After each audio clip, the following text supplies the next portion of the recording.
Good evening to you, people of Guyana, and welcome to this program of Walter Rodney Groundings. It's a pleasure being back with you in the flesh this evening. We have been away, of course, because we've been having some political meetings across the country. We've had meetings in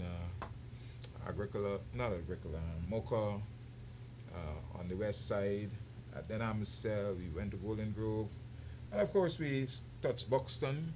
We still have a number of communities to touch to continue to highlight issues that are of concern to Guyanese and to, discuss political situations and strategies as we move forward in this undemocratic state that we have. Talking with me this evening is Brother Tacuma Ogunseye. I want to welcome him to the program this evening, and I want to welcome all you people who are watching out there. Brother Ogun. Yeah, like you, it's a pleasure to be here in flesh to engage our audience. Yeah. And we are meeting in a very heightened political situation, and hopefully we could, by the use of the program, help to further the political debate and discourse. Yeah, I want to extend condolences to my schoolmates, Mark and Michael Howard. They have lost their mom. And of course, I have my cousin who lost her husband, Jem Sam, lost her husband, Thomas. And Buxton has a number of persons who have died. And of course, our colleague, Dennis Canterbury, lost his sister. So to all the people who are grieving because of a loss, we want to extend condolences to you and to hope that you are able to bear these losses in a way that only you can. But it's always difficult sometimes when we lose a very close relative, even a friend. So, Brother Ogun, our meetings so far, we've had 4 meetings. What are your impressions of the meetings that we've had so far? I think the meetings have been fairly satisfactory in terms of their attendance. What was important to us is to get out to these meetings the most conscious elements in the community. And I think we succeed in doing that. And I think that the message that we brought, the platform brought, resonate properly with, those who came out. And people have been asking us to come back and volunteering that they will participate when we return in a greater mobilization after hearing the message of the party. So I think that, the meetings have been serving its purpose. I mean, what happened post-Buxton is extremely important, which will be part of the discourse as we go on. But I think generally, the meetings of the WPA, we are fully satisfied that the objective that we set ourselves, we seem to be achieving it. Okay, what primarily is the objective of the meetings? Well, the objectives of the meetings are, one, you remember, in politics, political leadership have to study what is happening in the country and then you also have to study, how the rulers, are engaging, you as part of the political equation, and how they engage in the masses, and what effects the actions on the masses is having on the masses' political consciousness. And since the PPP came to power after the 2020 elections, they used the election crisis to create a negative political environment in the country. Let me explain what I mean. Now, Guyana is not new to electoral controversy. It's part of our reality. We have dealt with it for many elections. But one of the things that has been marked about Guyana in terms of electoral conflicts is once the sitting government allow a transfer of power,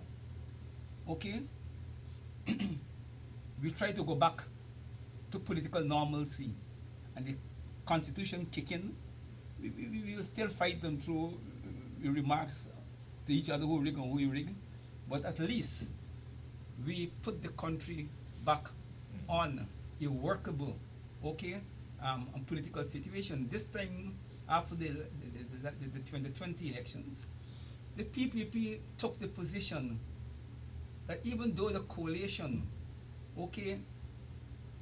allow a transfer of power, they took the position that unless the coalition,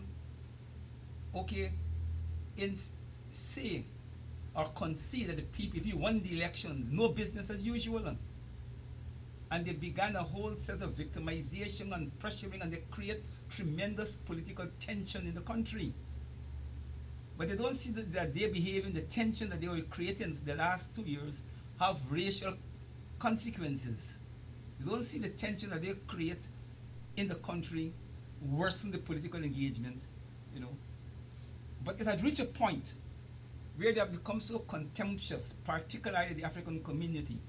They have directed the vendetta to the African community. And it had reached a point where African people were questioning their ability and our ability as a people, to resist and to defend ourselves against the PPP onslaught. That is the extent of the oppression had reached, in our community. So people were not, eager to engage politically.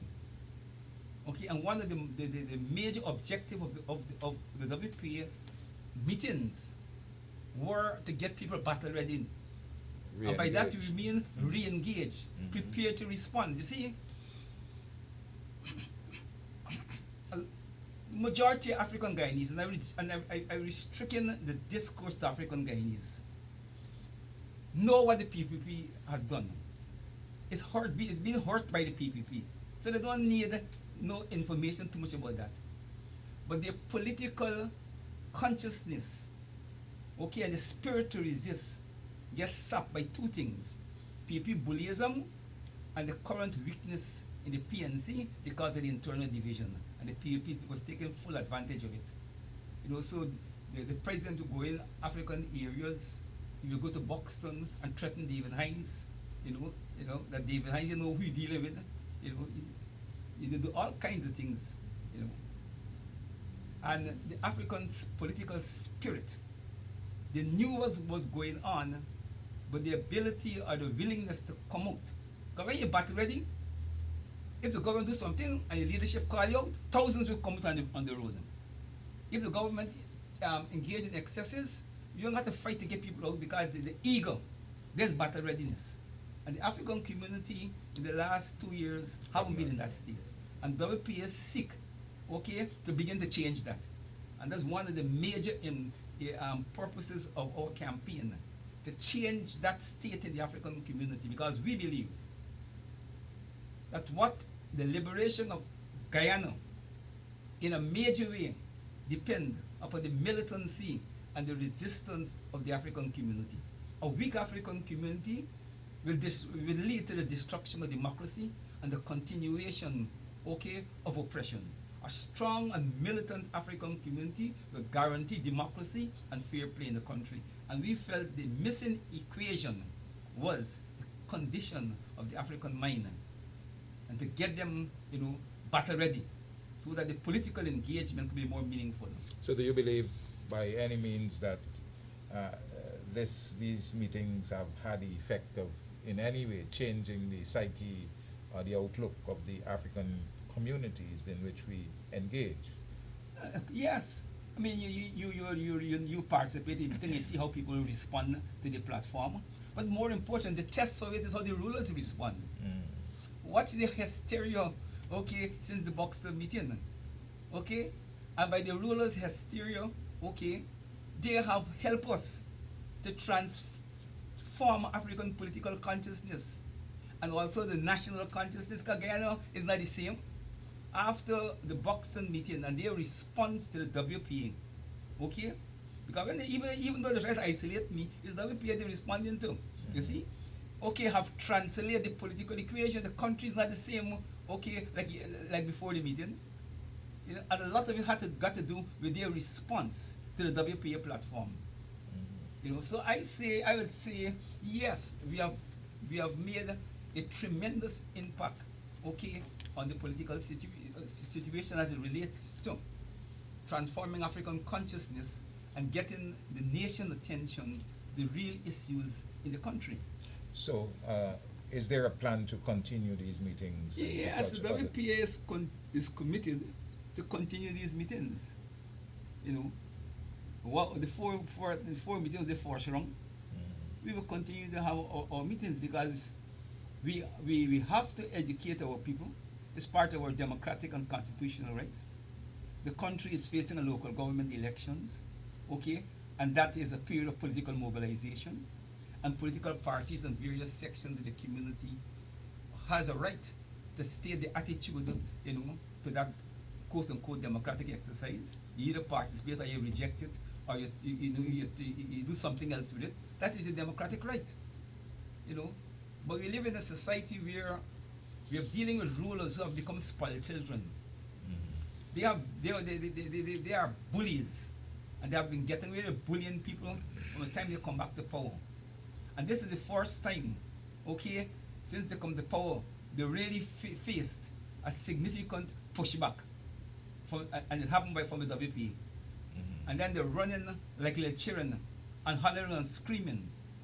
But when Ali stand up and tell the world that the reason he sent bulldozers to bulldoze the people's homes in Maka, bury the cattle alive, supervised by members of the police force. Okay, there's not bullyism, there's not racism. He said to the world, he did it because he wanted to demonstrate that he's not a weak president. So he wanted to show he's powerful. He show he's powerful to the Venezuelans or to the imperial powers that the country got to deal with. He show he's powerful to the Indians people or Amerindian people. He was demonstrating that he wanted to let black people know, okay, and especially the black poor. And this is what offends we in the WPA. He turned the might of the presidency against the black poor in Agricola. And if that is not enough, then he turned the might of the state against the black poor with terrorism charge for those from Golden Grove. Abuse of the Constitution, abuse of power, engaging in political and racist behavior. And then he got to face the accuse other people of racism. You know, I want us to spend some time looking at aspects of my speech which have not got the attention of the press. Yeah, because what we face with is raw war propaganda. The PPP decided that they're going to respond to the WP and Tacuma Ogunseye with war propaganda. Hopefully, I think that they're going to drive me into some... Not you alone, because you were not the only one that was speaking. Yeah, they have jumped on you, but yeah. other people have been making statements. You see? that And are they think that they could missing. drive the WPA into some fear, drive me into fear. I want to tell them, you know, I'm engaged in politics at the age of 16. I'm 71. It's a long struggle. I've never left Guyana one day in terms of, I visit foreign countries a little briefly. But basically, I fought from the age of 16 on a day-to-day basis in the political struggle of the country. And I earned the right, okay, to engage. And the WP has over 40-something years as a political party. We earned the right to engage. You know, whether Ali or Jagdio or Nandalai like it, that is the reality. We don't question their right to engage. You know? Yeah, but before we go to your speech, we must highlight the fact that the people of on the East Bank there again are under threat. The community of just by the bridge, Peters Hall, yeah, right? That the government sent in the police with a set of civilians and issued letters to residents there telling them that they have given them a value for their property and that they should move within a certain time. The proper course of action should be prior engagement with the people. It's the same kind of bullyism that you're talking about. And if this bridge is going to be passing through there, the normal thing for anybody to do to show transparency is to have a plan of it publicly displayed so that people can see that, well, look, okay, indeed, it's going to be passing there, and these people are actually In the going to path. be affected Mm. by the path of the bridge. But they're not doing that. Yeah. They're not doing that because, just as in Moko, their idea is to remove people from an area that is going to become economically significant, right? So the people of Petersall are now under threat from the same racism and bullyism that we're talking about. We are asking the government to publicly put up, the design Yeah. for the bridge so that people can scrutinize it and we can see all the places that are going to be affected by that construction. All right, that's That's normal and proper thing to do. that's normal and proper thing to do. It's the same thing with the Moko Road. So that now that we know that the road isn't even passing, and people are aware of that. The people in Moko was Right. making the point because they had the map, Yeah. But you see, that is the apartheid behavior. Yeah. That is the apartheid behavior. And when you raise it, they get vexed. They get vexed, right? So you've come under a lot of baby cries from the president, from the lackeys, the mouthpiece, the business sector, the prime minister, and even some agents in one faction of the PNC. The WPA has come out in support of you, and before we talk about discuss your speech, and of course we are not going to get into all of the aspects of your speech because we understand the vindictiveness of the government, and we are on a television station here that they would want to victimize if we speak in ways that we would speak at our political meeting. So we'll avoid that. And so you will understand that we will not touch certain issues on this program. But I'll read quickly the speech. They are released by the Working People's Alliance to the media. It's a WPA media release of March 11, 2023. And it says the WPA stands in solidarity with its long-time member, Tacuma Ogunseye, who has come under attack by Attorney General Anil Nandlal, ostensibly for statements made by Ogunseye at a WPA political meeting at Buxton. Mr. Nandalal's accusation of racism against Brother Tacuma Ogunseye is laughable. The Attorney General belongs to a party and government that have waged political and economic war against the African Guyanese community since its coming to power in August 2020.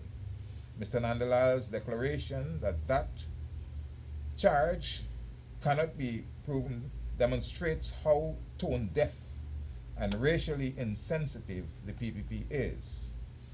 The AG's implicit and explicit threat to take away Ogunseye's liberty is in keeping with the government's large campaign of bullyism that has characterized its most recent stint in office. It is an open attempt to once again violate the right to free speech, which is expressly guaranteed by the very Guyana Constitution, which the AG likes to pontificate about. WPA wishes to say to Nandalal that it would not be bullied and will defend its right to freedom of expression. In that regard, the party signals to the PPP that its reaction confirms the correctness of the party's civil disobedience campaign. WPA also notes that the AG not so veiled attempt to instigate the police to take action against Brother Ogunseye. Let me read it. WPA also notes the AG's not so veiled attempt to instigate the police to take action against Brother Ogunseye. The continued use of the armed forces for parties and political ends is the hallmark of the PPP's mode of governance. We draw the attention of the chairman of the Joint Chief of Staff to this open call to the institutions under his watch to become politically engaged beyond their constitutional remit. It is not coincidental that the chairman of the Joint Chief of Staff also issued a statement on the matter. Although It made no mention of Ogunseye. The objective of this statement is clear. WPA welcomes the chairman's clarification of the non-political nature of the forces, but he needs to direct that clarification to the PPP government, which has overtly and covertly politicized the armed forces. Mr. Ogunseye did not incite the forces, as the statement insinuates. He simply called on the men in uniform to do the right thing and not turn their guns on Guyanese citizens protesting and resisting government overreach. The fact that the chairman's statement makes reference to inciting racial tensions contradicts his claims of political impartiality.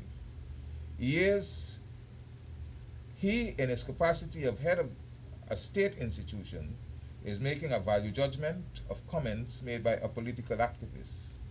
If that is not political, WPA wonders what is. We therefore call on the chairman to review that part of his statement. In the meantime, WPA stands with Tacuma Ogunseye and withdraws not a single word of his statements. All right, so that's the WPA in response to Nandalal's what can we call it? Infantile response to the Buxton meeting. Well, Buxton, what is it about the Buxton meeting? We've been making these statements at all our political meetings. Why Buxton? What is significance about Buxton?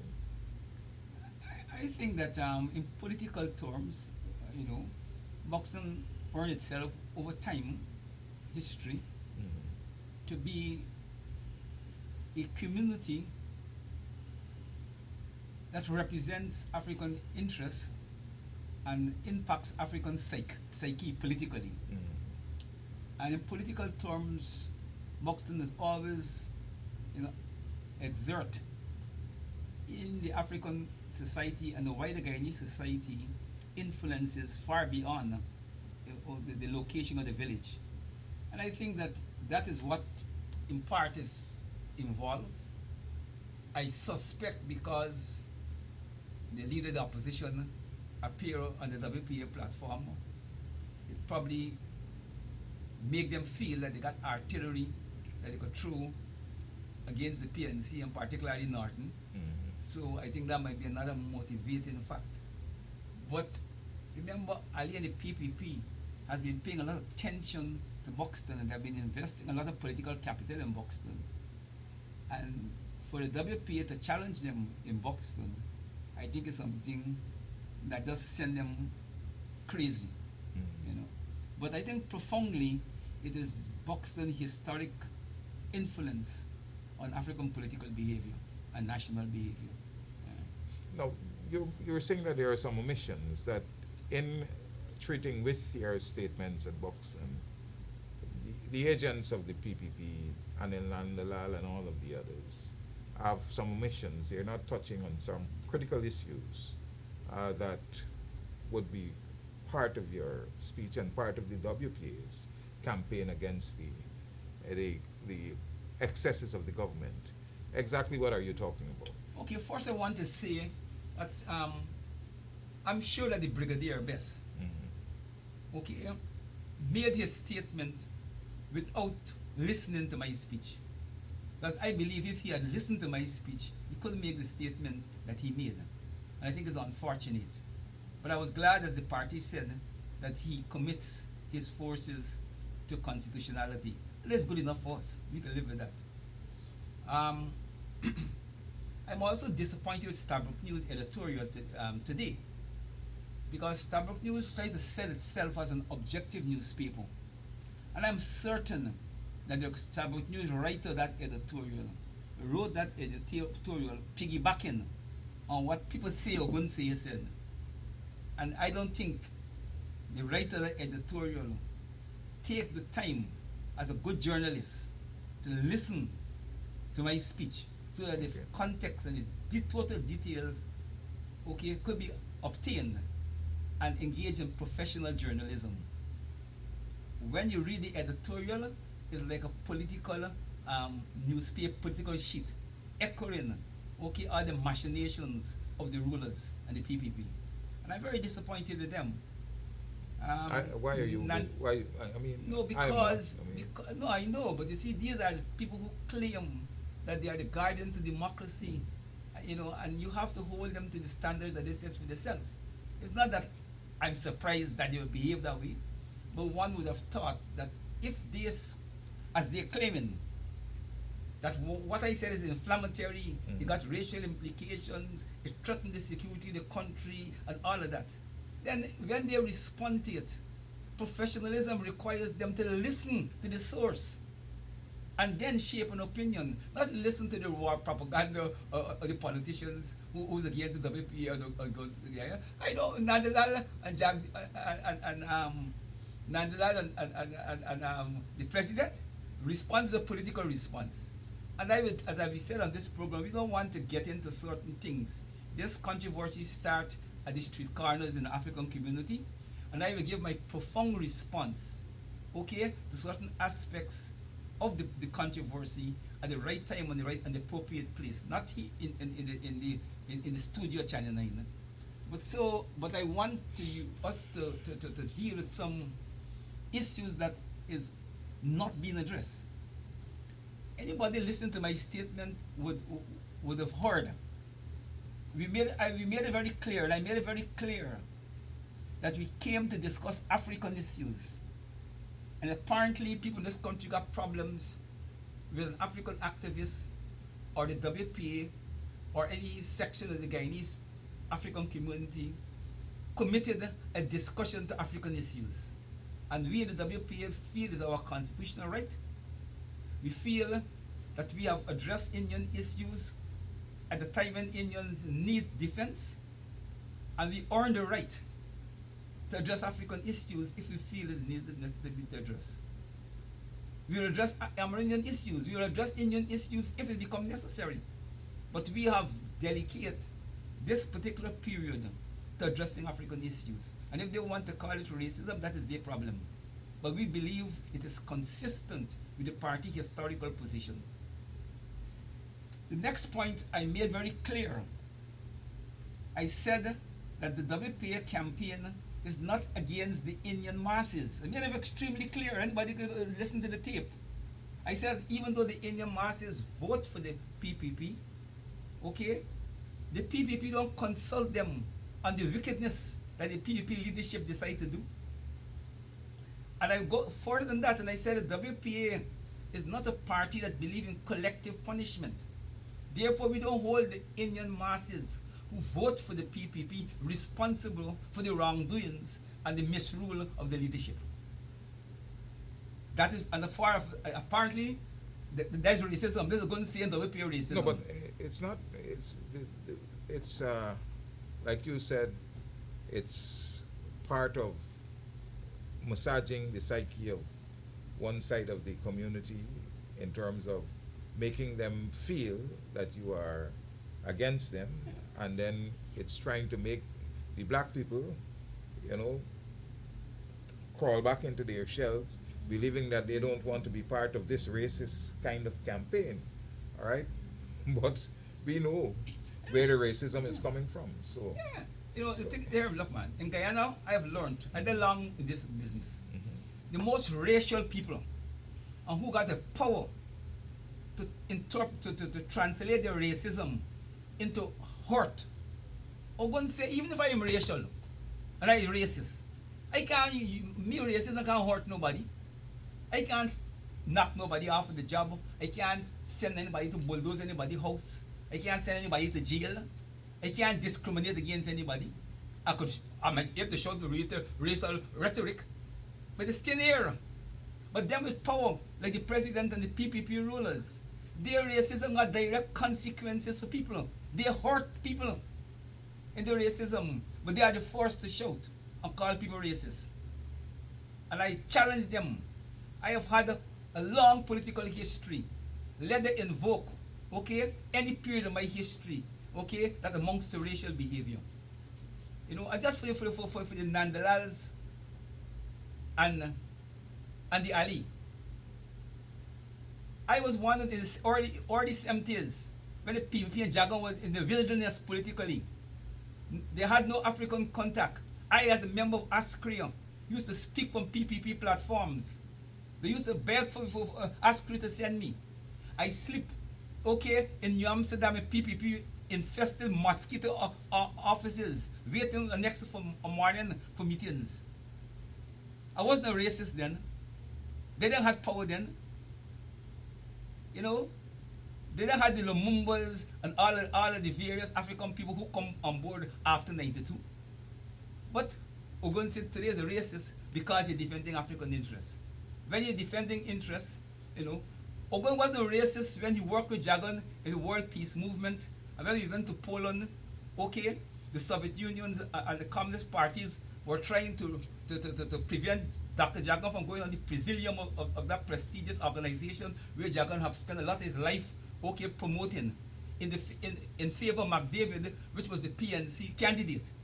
And I and Caribbean people work and fight the Soviets, okay, and them, you know, to defend Jagan right to be on the presidium. I wasn't a racist then, but a racist now. But where was Nandalal in those struggles? Where was Ali? He says you're, you know, watered out and. Yeah, but I don't worry with that. And, you know. But I'm just saying, they were nowhere when we were engaging in those struggles, you know. But all of a sudden they get power, and they believe that the Guyanese fight for for democracy starts with them. But we waste too much time on them because we need to get to this speech. So I made 2 points so far.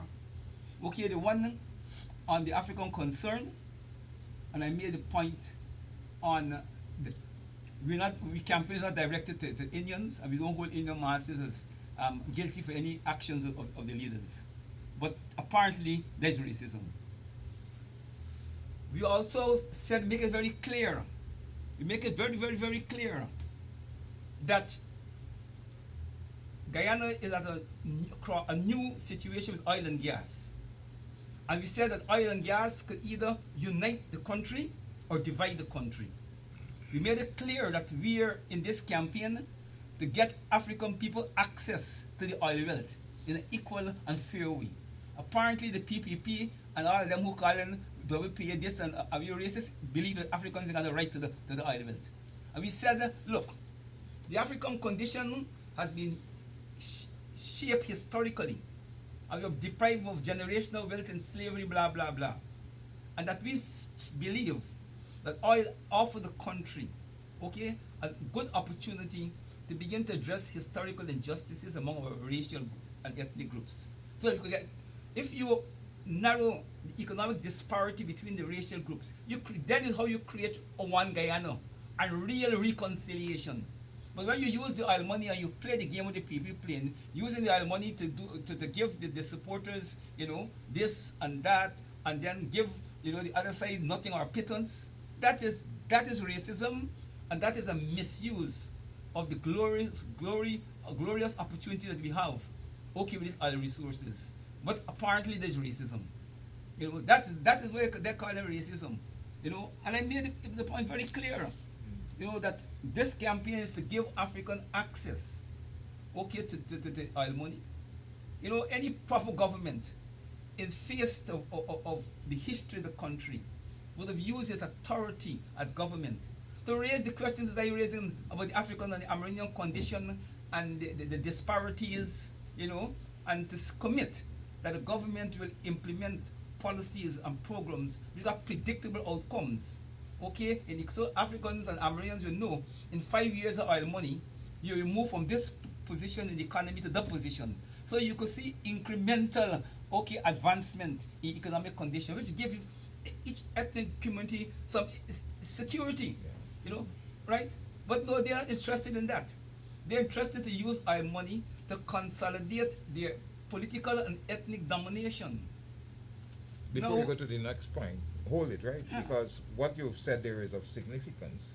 Because even as I was leaving to come here, I was engaged in discussions with, I wouldn't say who, but the individual was telling me that only last week or a week or two ago, that they went to Annandale Corbin Park area, distributed a lot of stuff to households. The same request that we're making, that households should benefit from this oil money, they're using it as a political tool and in the bags with all these rice and the sugar and so that they put money inside. So they are distributing income to households in a way, that is clouded and secluded, and are, like you said, are leaving out one section of the society.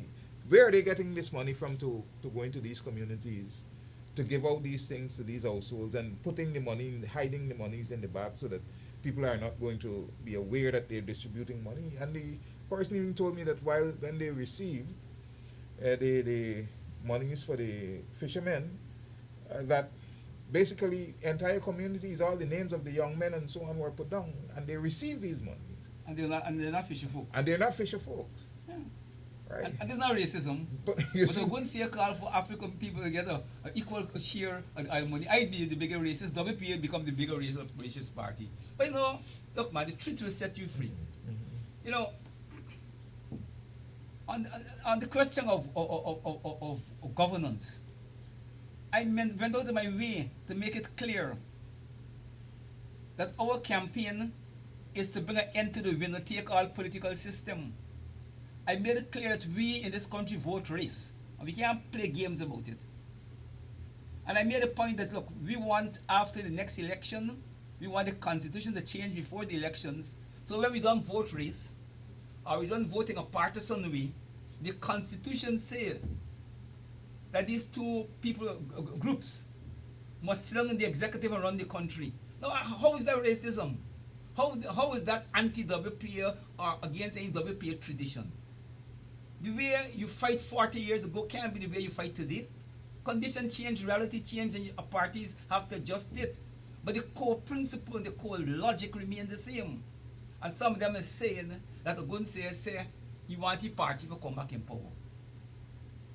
The level of political debate sometimes in our national discourse, is so low and poor with dishonesty. I argue, and WPA was consistent with we have been for years arguing for shared governance as a solution, and I repeat it on the platform that this is what we want to come out of the next elections. No winners, no losers, because that is the way we will create the basis to reconcile the country. You see, but none of them the Starbuck News. But I don't expect Nandalal and Ali to deal with them issues. Mm-hmm. Because they're politicians and they're going to play the political game. Mm-hmm. But you expect other people, who claim to be so objective and who claim to be so concerned about Guyana. I want them to tell me, translate that into racism. And I want to carry me speech to the United Nations, carry to the United Nations Human Rights Organization, and let them listen to the speech and see if they're going to come with the same conclusions that Nandalal and Ali and them are coming to. You wouldn't miss that was an attempt, to reconcile the country in the context of oil, to avoid the worst possible outcome from this oil engagement. But they can't see that because they're drunk with power, and they become spoiled children. They're constantly bullying people since they come to power in 2020. No opposition. So the first time they really feel, seriously opposed, they run like little children, crying and shouting. But when they're bullying people, it's okay. It's okay. But are we to be fazed by their, baby cries and squeaks in terms of our campaign to raise consciousness of people and to, move in the direction of a response to this overwhelming bullyism that you're talking about? No, we have to continue our work. You see, look, man, no government. Politics is a very competitive thing. It's like two people in two boxers in a ring. Everybody wants to win. Mm-hmm. A boxer won't tell you where he's weak point. You won't tell you where he's weak point. Same thing in politics. The PAP ain't gonna tell we where's their weak point. They ain't gonna tell me where we hurted them politically. Okay? And we won't tell them to when they really hurting we. because we tell them they're going to hurt you more. So, politics is an engagement in which you got to give and take. You know, you got to give and take. But you see, they want to only give. They don't want to take. So they're in a kind of hairy-fairy world that they could outreach charges of terrorism for the African poor. And I, Ogunseye, who's part of the African poor, we keep him out shut. The WPA, who have been fighting for the poor and powerless of all races from the time it's come into being, must keep our mouth shut. Because they, the PPP, decide to attack the African poor, we must stay quiet. I mean, that is their mentality. They must know, if they're engaged in respectful politics, they must know that the excesses would lead to pushback. And when the pushback comes, you gotta say as politicians, oh shit, you know, we overdo it, you know, and we back off. They must know they're going to let them and break up the PNC office and go in the carry the people thing. That you must know that that's pushing it, and that you're likely to get a response. And when you get a response, you can't shout. You gotta say, well, look, I'm making political mistakes, you gamble. I was trying to say, okay, bully them again, and they do nothing. But this time they fight back, okay, I'll pull off.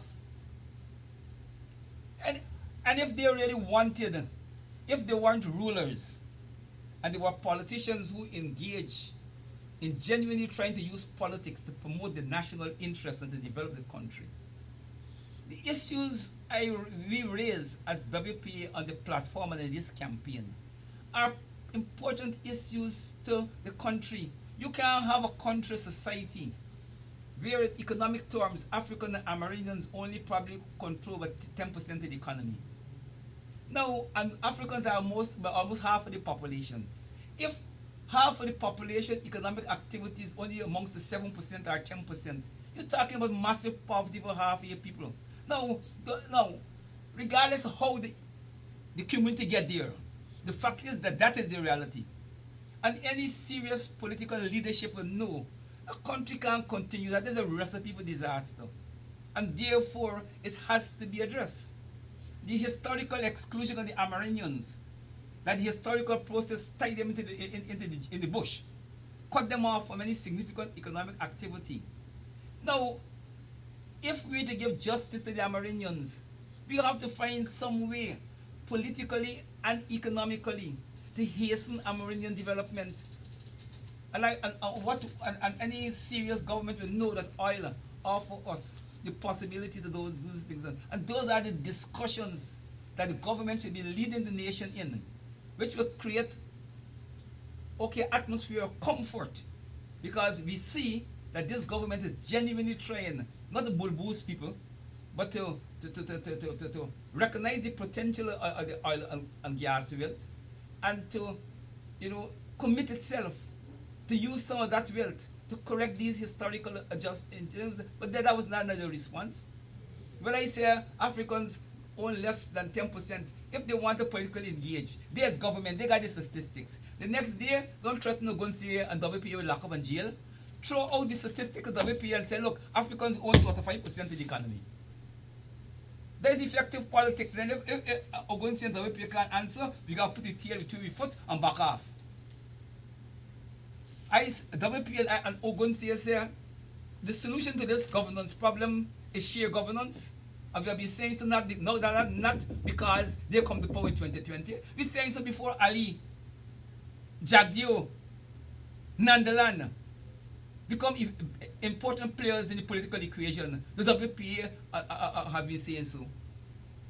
And if they wanted to engage, not as rulers, but as politicians, trying to use politics to advance the interests of the country, they will say, okay, WPA, okay, we understand you. Well, here, this is the proposal for shared governance. And throw their proposal for shared governance and push the country into discussion on it, constitutional reform and shared governance. That is the way, politicians who are committed to the country and who mean good would respond to a political party with long-standing, raising not new issues. Most of those things are old issues. They got a history. But we raise it in a new situation where oil, have created urgencies, okay? That could be dangerous to us. if we're not careful, would have seen the merit, okay, of the WPA engagement and respond politically by saying, well, look, this is we proposal for share governance. Okay, we may not agree, but at least you respond politically. If and that is what we the WPA look for in the political process. Because that is where politics become meaningful. But when they get power, they say to hell with everybody, unless you accept and you say in public that the PPP win, you lose your right as citizens to engage politically. That is what they've been telling me for the last 2 years. And and you want to tell me they're dictators? There's Democrats? Yeah, but the way they have been behaving also, and the fact that you mentioned the way they're treating with people, we must make people aware that they have begun again a process of trying to dispossess the people who you say are just owning 10% of the economy by moving into the co-ops and taking away control of the co-ops from black people so that they can take control of the lands that are under those co-ops. You see, so in every facet of life, instead of empowering this community that is there, is so depressed, they are seeking to rub them further into the ground. And people must be aware of that. They have gone to Soesdijk, they've gone to Melanie, they went to Nabakles, they're all over the place. And what they're doing is taking illegal action by taking people who are not even members of the co-ops to meetings that the co-ops are urged to call by the office by the fire station there, right? And then these people are jumping up and creating a ruckus and saying that they need elections and so on. And then they are,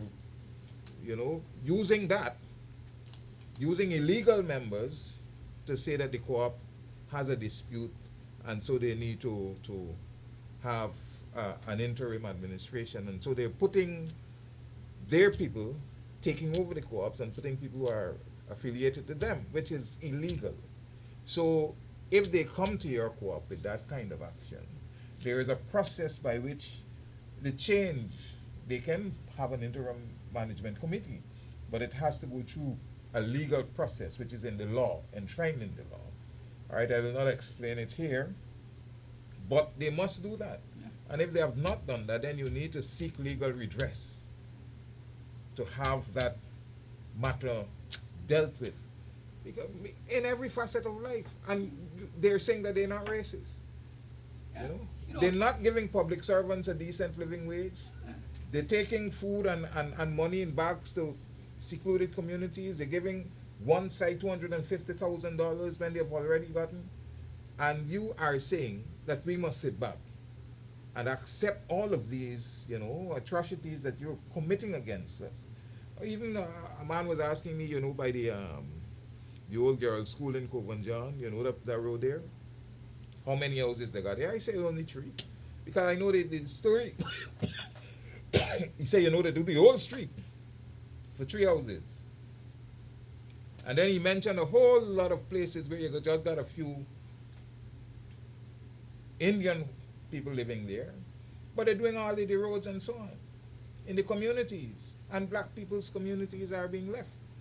When the APNU was in power, our major concern with the APNU was that the very community that the PPP is engaging now, that they were in there doing roads, doing bridges, and left the African community out. That is one of the major dissatisfactions.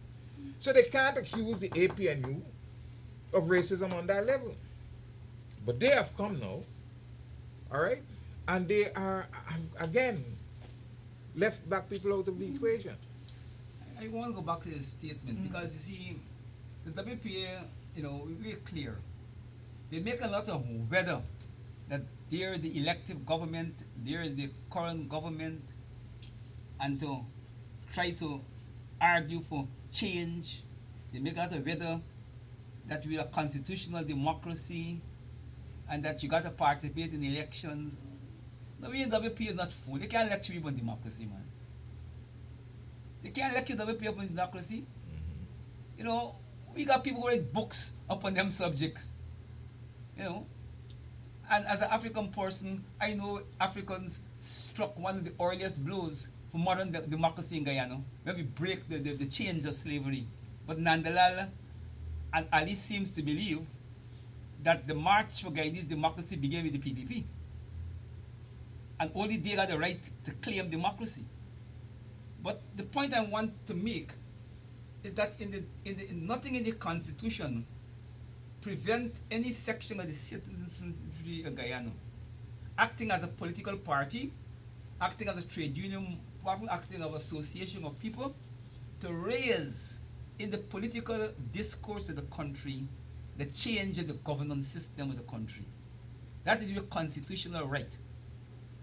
And what Ali and the company seems to forget, that every political advancements we made in this country, okay, come out of constitutional struggle where people had to take to the streets, press the British and the colonial powers, okay, demonstrate by the thousands that they want these changes. There's how we win those changes. And it never stopped throughout the history of the country, basically. Not only Guyana. No, yeah, but about Guyana right now. Each of the world. Yeah. So there is nothing that prevents any section of this country to say to the nation, look, this arrangement that we had, we feel them working. And we want to revisit it. That is the democratic right. And you say it, and if they don't listen, then you got to back what you're saying with your numbers on the road, in the streets. That is how you make the political statement and you empower your political position. That is normal democratic politics. So all the nonsense we see there hollering around the place about disrespect for governance and stuff is nonsense. If a significant amount of people feel that they want to revisit the present governance system, they have a constitutional and a human rights to do that, regardless of what the government feel. We didn't pay attention to what the British government feel when we were trying to have governmental constitutional change so that we could advance, politically and socially. We couldn't sit down and study what the government, what the British government think. We had to press them. And the same thing with our own local rulers. You have to keep pressing, your political leaders and your political system to deliver better and better. And one of the ways to press them, you could do it in the ballot box, but if the ballot box ain't working, or between the elections, then you got to find other ways. You talk and you complain, you pick the placard, but you don't get no progress. Then you got to mobilize people in the thousands to come in the streets and to make a statement. So the leaders will know that, this is serious business. Now, how they behave towards that mobilization will determine what will happen. But they can't tell we that we got the right to put thousands of Africans in the streets, to demand, justice for Africans. You can't tell Amerindians they got the right to bring thousands of themselves into Georgetown, to defend whatever they feel is Amerindian problem. You can't tell Indians if tomorrow they get problems with the PPP that they got the right to mobilize or come in thousands in the streets, to tell the PPP that they want change. But you see, these chaps are behaving like rulers. They don't respect the masters of the Constitution, the power that they exercise. Constitutionally, ultimately lies with the people. You only give some power to supervise in the interest of the people. And the people can at any time call you to book. They could call you to book through the polls. They could call you to book through massive demonstrations. That's normal democratic politics. No, but you see, they believe that Guyana belongs to them. And this is their house. So they call the shots, they're determined. They want to tell you how we must speak, how we must engage them. Look, man, I have seen through this political process as from a lad. And I remember going to the street corners with my mother and people, mother and son and parents. And you see Burnham and Jagan and all of them and Philomena Soy, Burnham sister, Renfield Gaskin, all kinds of people. And the debate and the discussions at the street corner, lively.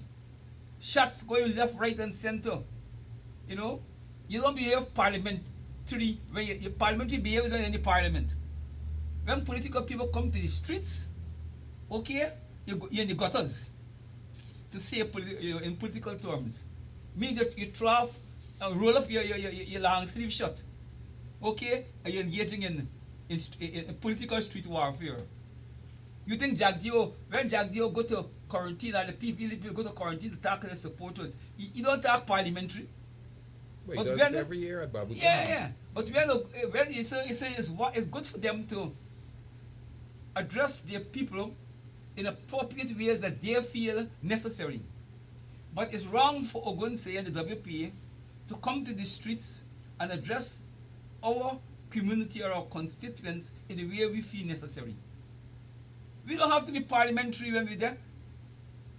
The way we will address things on the streets is not the way we address it when you come to Channel 9. There's time for, there's time for everything. But when we hit the streets, politically when we hit the streets, it's a different ball game. And as I told you, I will respond to them appropriate in the streets. So the call for militancy, are we backing out on that call? Man, Dion, WP don't back out for the misuse, man. There's no backing out. There's no backing. I mean, any political system, I don't care whether they call it democratic, you call it whatever, it loses its energy and it loses its lifeblood. If the people lost the ability for militancy and resistance. It's militancy and resistance that guarantees democracy. It's not voting at the elections. It's not voting at the elections that guarantee democracy. Democracy is guaranteed, by the willingness of the population to defend the values, by militancy. And to let politicians know if we're trying to do certain things, we come like bees flying out of the nest. This was force, the system to work the way it's supposed to work. But is the PPP trying to be one-sided in terms of one man mentioned that he wanted to overthrow the president's car in front of the Pegasus, and that wasn't treason. I mean, there's a president, you understand? And they were going to overturn his vehicle. You see, so their action, and then you had the minister of education, another one lambasting the American ambassador in a forum on all these things. Their actions are not in any way to be condemned. But like you said, as soon as we begin to speak, we haven't engaged in militant action yet. We're just talking about it. They have engaged, and they continue to engage in acts that are contrary to the democratic norms that they speak about. But we are a problem, and they're not. Yeah. Because they're rulers. You see. Now you're saying this thing rulers, they are dictators. No, doesn't mean. But you say no. But I'm being very careful and selective in my but use. You can't be selective. No. I have a purpose. No. They are dictators. No. They're part of an apartheid state. No, you could be a dictator, right? And you could be very patriotic to your country. Right. People call Putin a dictator. Right. But the Russians may not see the way, and he will defend Russian interests. But when he's a ruler, your people have to trample upon your people. He's worse than a dictator. You're like a monarch. Okay. So no, look. When Coffee 250 had a meeting and they raised the question that Guyana is a creeping apartheid state. A wholesale nice they keep. And they want the whole definition of what apartheid means. Then whether apartheid is appropriately to Guyana condition, and whether we use it in the best intellectual uses of the word.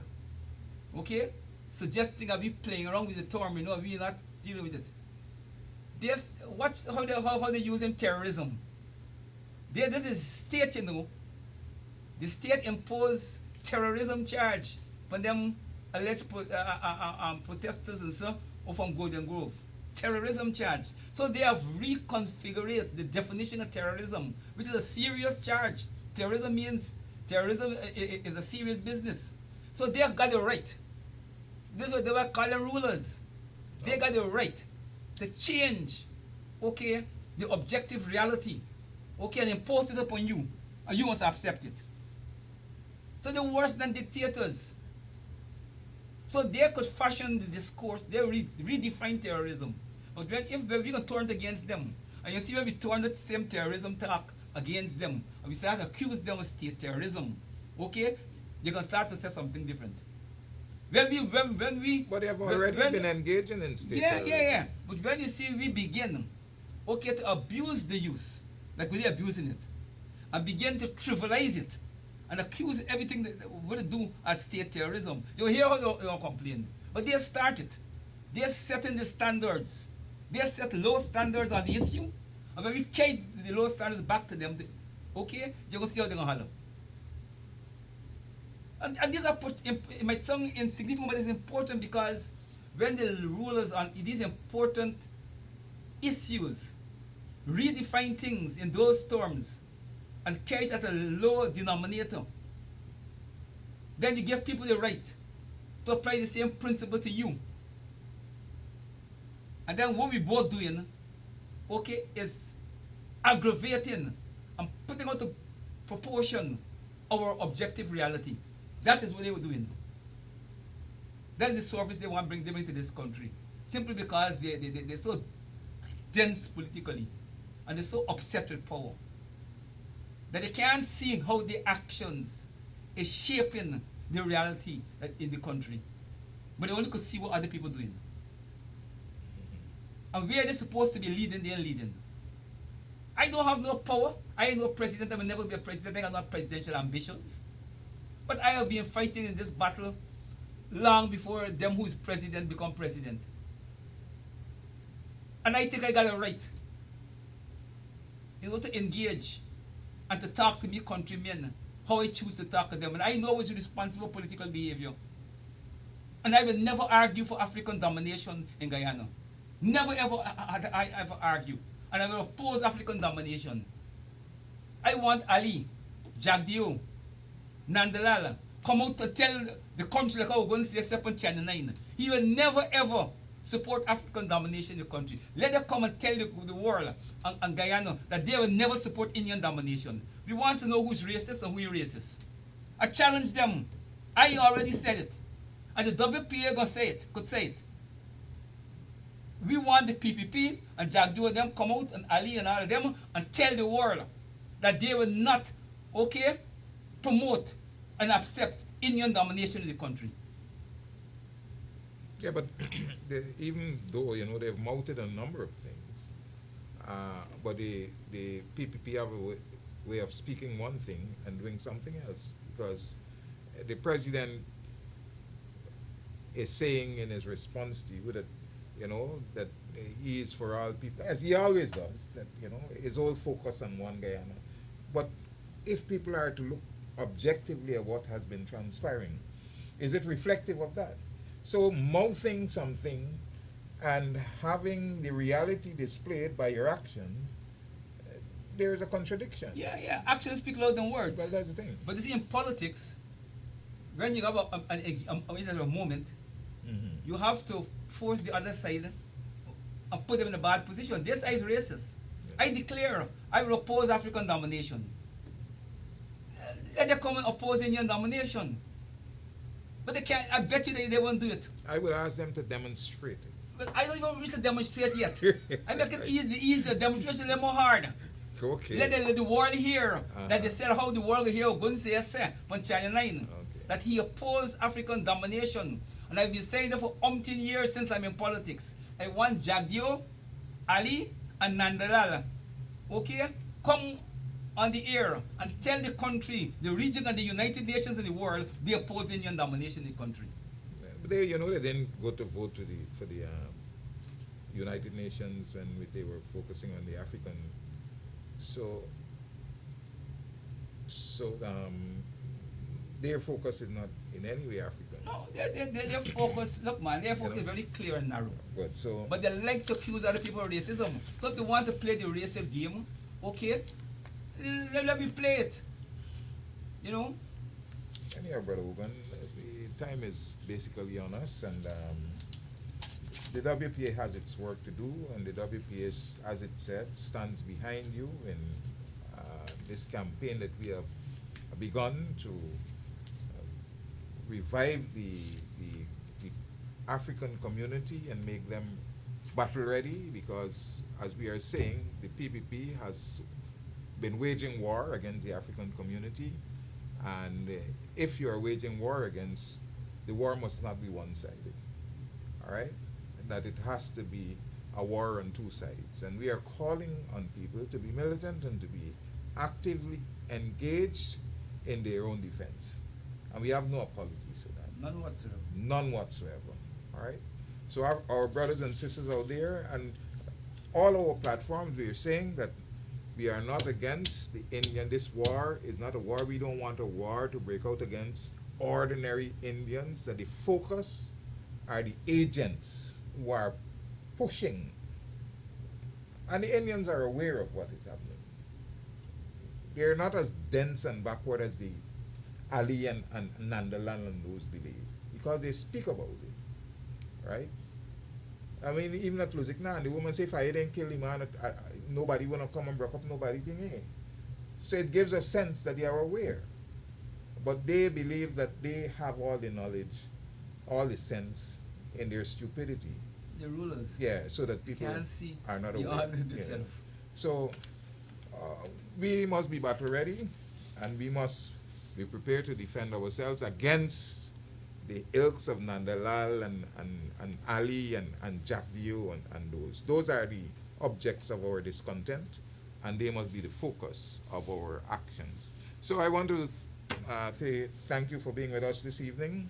Continue to look out for the WPA in your communities as we come to give you the charge, the march to defend the people of Peters Hall. I know that Brother Kidaki and Brother Dr. Hines should have gone into that. They went in. They went in Yes, to they have. went in and had, I haven't gotten enough feedback Yeah, they went in. from those communities. And they have been arranging some assistance with people.